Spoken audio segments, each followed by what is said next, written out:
Got 3 acts left for you, so keep that energy up. Clap and move and cheer. Welcome to the stage, Chris Law, everybody!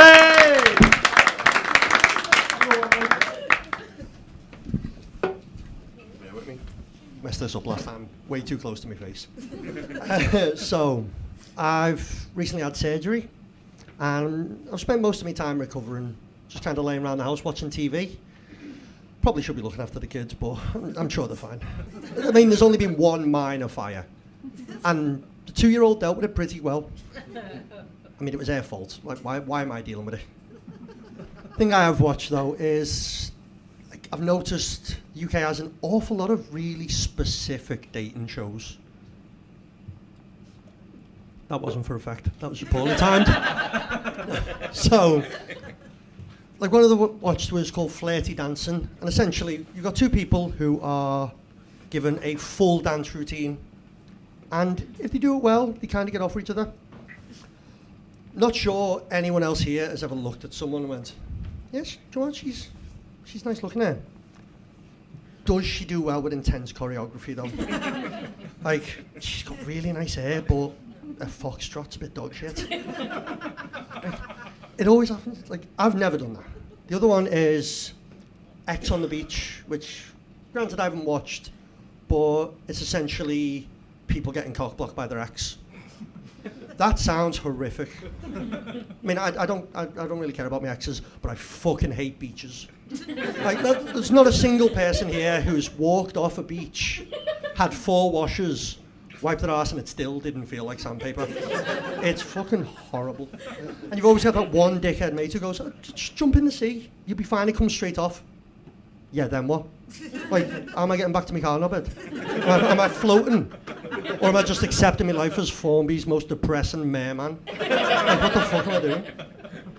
And let's be honest, everyone's favourite dating show is clearly Naked Attraction. It is, for anyone who's never seen it, it's essentially a bunch of people hide in coloured boxes and expose themselves to the nation slowly. And they get judged by someone who cares very little about them and themselves. It's like watching a car crash in slow motion. Like, you can't get over the fact that it's happening. You know you shouldn't look, it's horrible. But once it started, you're like, yeah, no, yeah. This is me now. I'm here comfortably for at least half an hour, or at least until the police turn up. Something's going to happen, and everyone's going to feel bad. Fuck it.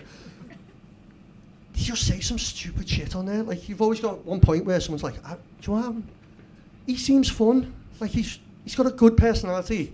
And at this point, you can just see shins and a bell end. We know why you're here, love. Stop trying to sell it to people.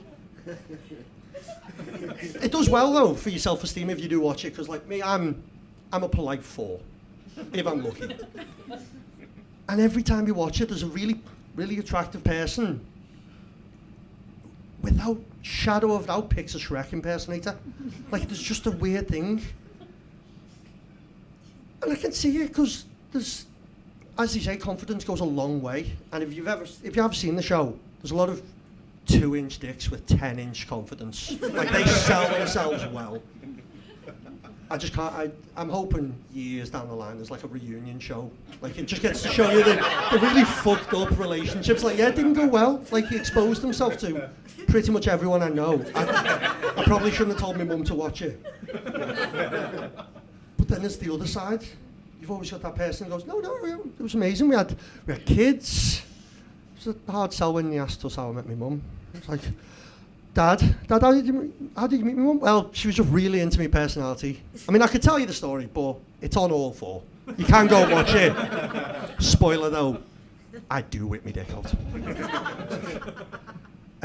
Problem watching so much of it though, I can't tell the difference between regular TV shows and dating shows anymore.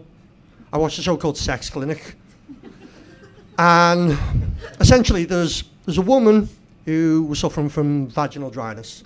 And that is a sentence nobody not wearing a white coat should ever say. I'm not including ice cream men in that one. And there was a guy who suffered from erectile dysfunction. It's not easy for a man to say. And essentially they're sitting there and they're talking to each other, and somehow he convinced her to go on a date to Mackey's, which again, It's a low bar set in a sex clinic show. And he agreed, and he went. And to be fair, they could not have picked better STIs or issues to have. I mean, premature ejaculation, vaginal dryness. I mean, he's going to finish before she's going to have any issues. Anyway, thank you for having me.